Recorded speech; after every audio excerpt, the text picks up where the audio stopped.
To our channel velocity learners. మనం ఈ వీడియోలో ఏపీ టీఎస్ టెట్ అండ్ డిఎస్సికి సంబంధించి మ్యాథమెటిక్స్ మెథడాలజీలో భాగంగా గణిత శాస్త్ర బోధనా పద్ధతులు అనే టాపిక్కి సంబంధించి అకాడమీ బుక్లో ఇచ్చిన బిట్స్ అనేవి డిస్కస్ చేస్తున్నాం కదా. సో గణిత బోధనా పద్ధతులకు సంబంధించి ఇది థర్డ్ వీడియో అండి.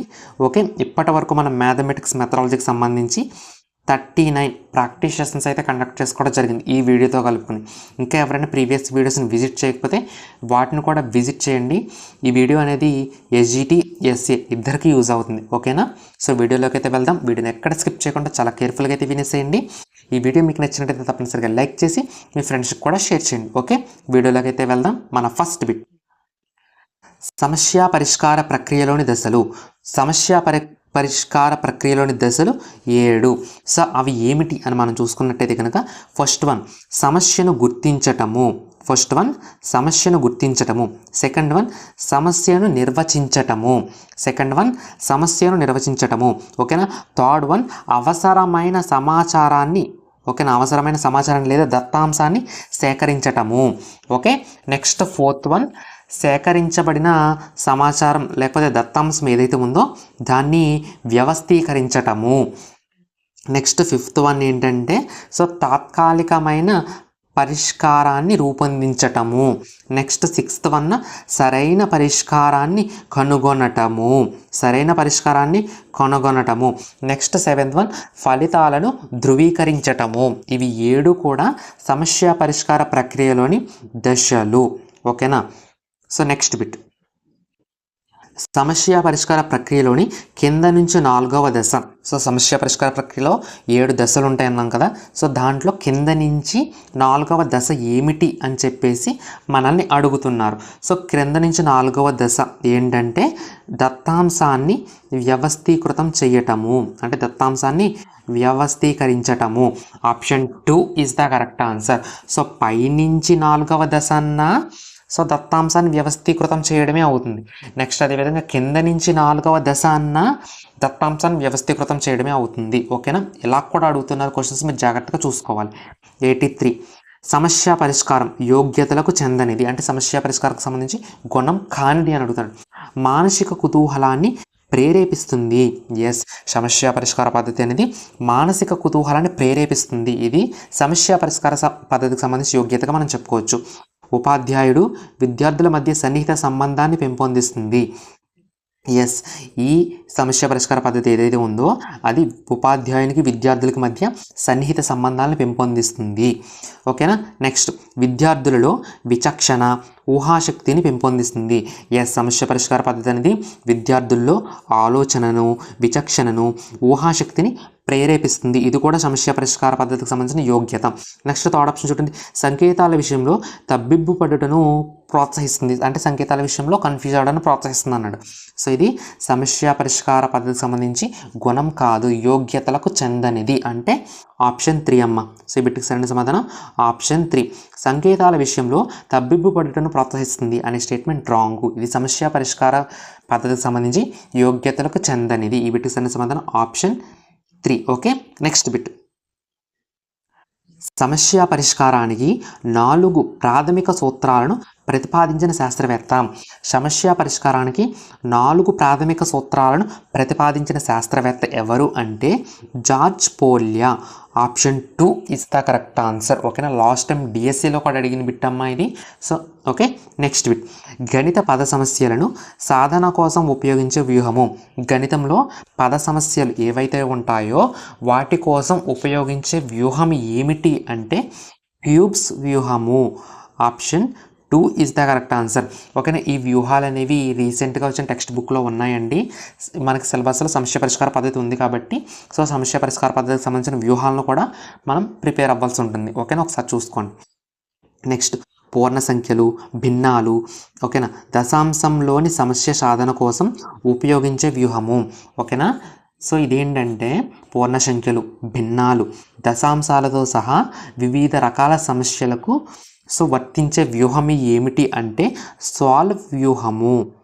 Okay, option 3 is the correct answer. Okay, సాధారణ సమస్య పరిష్కార వ్యూహము.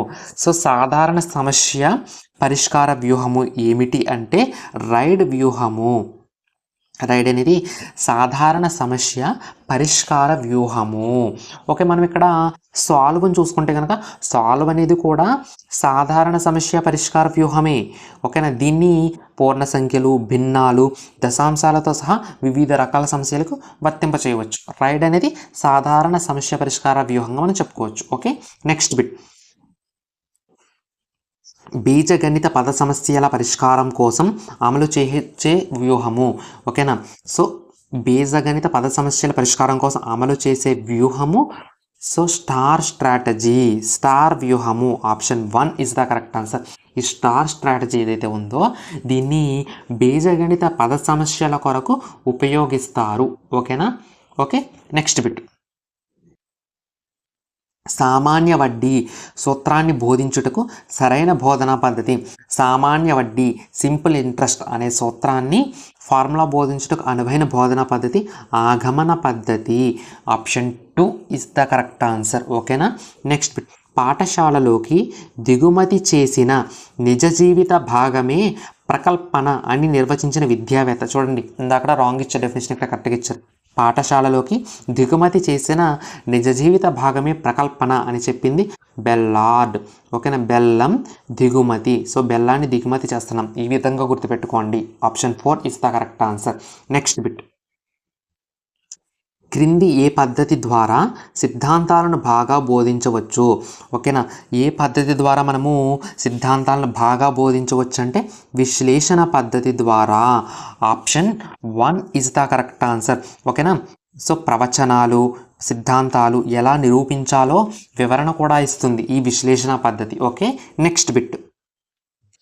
జ్యామితి సిద్ధాంతాల నిరూపణలో ఉపయోగించే నిర్మాణము, ఉపపత్తులు ఈ బోధనా పద్ధతికి ఉదాహరణలు. జ్యామితి సిద్ధాంతాల నిరూపణలో ఉపయోగించే నిర్మాణము, ఉపపత్తులు సో మనకి విశ్లేషణ పద్ధతికి సంబంధించిన ఉదాహరణలుగా మనం చెప్పుకోవచ్చును. జ్యామితి సిద్ధాంతాల నిరూపణలో ఉపయోగించే నిర్మాణము, ఉపపత్తులు ఓకేనా విశ్లేషణ పద్ధతికి సంబంధించిన ఉదాహరణలు. ఓకేనమ్మా. Next bit. సంశ్లేషణ పద్ధతిలో దీనికి ఎక్కువ ప్రాధాన్యత ఉంటుంది అంటే సంశ్లేషణ పద్ధతిలో దేనికి ఎక్కువ ప్రాధాన్యత ఉంటుంది అని అడిగారు. సో ఆప్షన్ 1 జ్ఞాపక శక్తి. సంశ్లేషణ పద్ధతిలో స్మృతికి అధిక ప్రాధాన్యత ఉంటుంది, జ్ఞాపక శక్తికి అధిక ప్రాధాన్యత ఉంటుంది. ఈ బిట్టికి సరైన సమాధానం ఆప్షన్ 1 సందేహాల నివృత్తి. సో సంశ్లేషణ పద్ధతిలో సందేహాల నివృత్తి కాదు, సందేశాలనేవి ఎక్కువ డౌట్స్ అనేవి క్రియేట్ అవుతాయి. సో సృజనాత్మకతకు అవకాశం ఉండదు. ఓకేనా, సంశ్లేషణ పద్ధతి అనేది మనోవైజ్ఞానిక పద్ధతి కాదు. ఓకేనా, సంశ్లేషణ పద్ధతిలో జ్ఞాపక శక్తికి అధిక ప్రాధాన్యత ఉంటుంది. Okay, next bit. శంకువు ఘనపరిమాణం 1/3 πr² అని నిరూపించడానికి అనువైన బోధనా పద్ధతి. ఓకేనా, శంకువు ఘనపరిమాణం 1/3 πr² అని నిరూపించడానికి అనువైన బోధనా పద్ధతి ప్రయోగశాల పద్ధతి. Option 2 is the correct answer. Okay, next bit.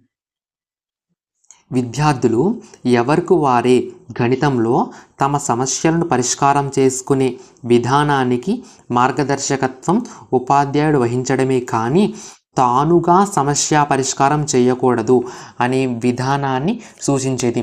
విద్యార్థులు ఎవరికి వారే గణితంలో తమ సమస్యలను పరిష్కారం చేసే విధానానికి మార్గదర్శకత్వం ఉపాధ్యాయుడు వహించడమే కానీ తానుగా సమస్య పరిష్కారం చేయకూడదు అనే విధానాన్ని సూచించేది అన్వేషణ పద్ధతి. ఈ పద్ధతిలో ఉపాధ్యాయుడు సూచనలు ఇవ్వాలి.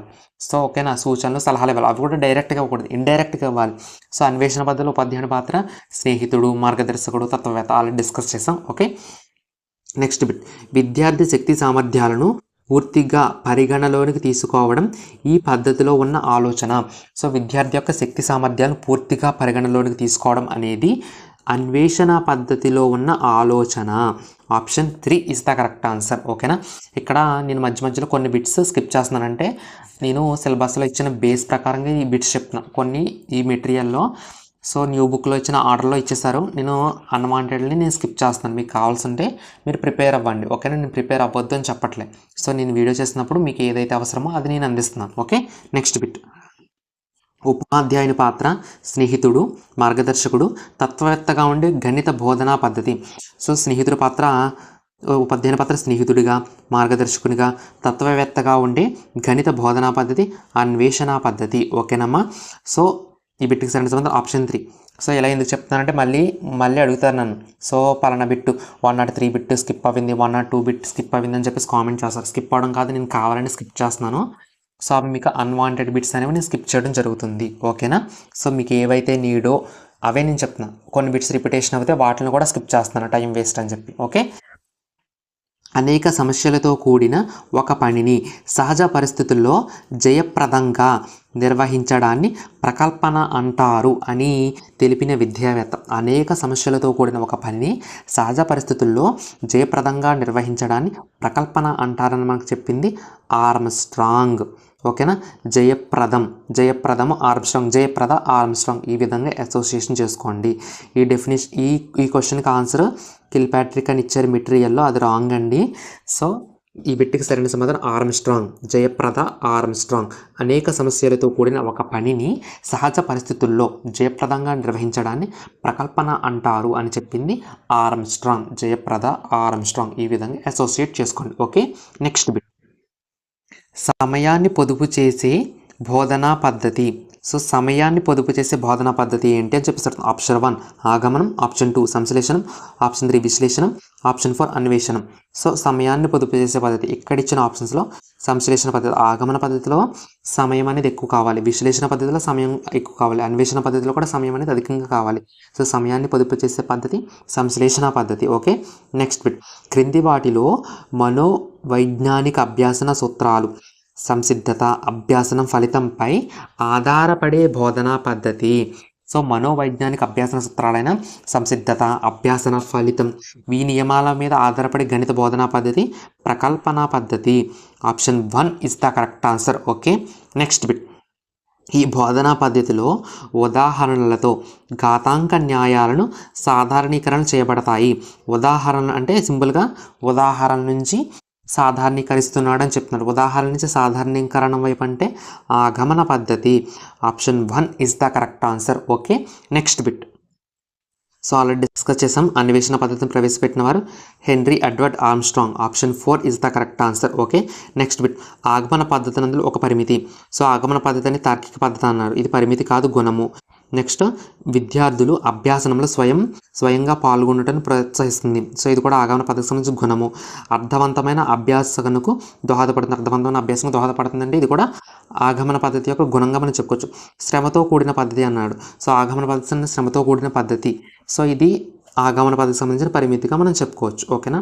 సో ఇక్కడతో మనకి బోధనా పద్ధతులు అనే టాపిక్కి సంబంధించి అకాడమీ బుక్లో ఇచ్చిన బిట్స్ అనేవి కంప్లీట్ అయ్యాయి. సో ఇదండి. నెక్స్ట్ ప్రాక్టీస్ సెషన్లో మనము గణిత శాస్త్ర బోధన అభ్యాసన ప్రణాళికలు అంటే unit plan, so unit plan, year plan, lesson plan, ఓకేనా, మైక్రో టీచింగ్ ప్లాన్, వీటి గురించి డిస్కస్ చేద్దాం. ఓకే. ఈ వీడియో మీకు నచ్చినట్టయితే తప్పనిసరిగా లైక్ చేసి మీ ఫ్రెండ్స్కి షేర్ చేయండి. అందరికీ all the best guys. Thank you.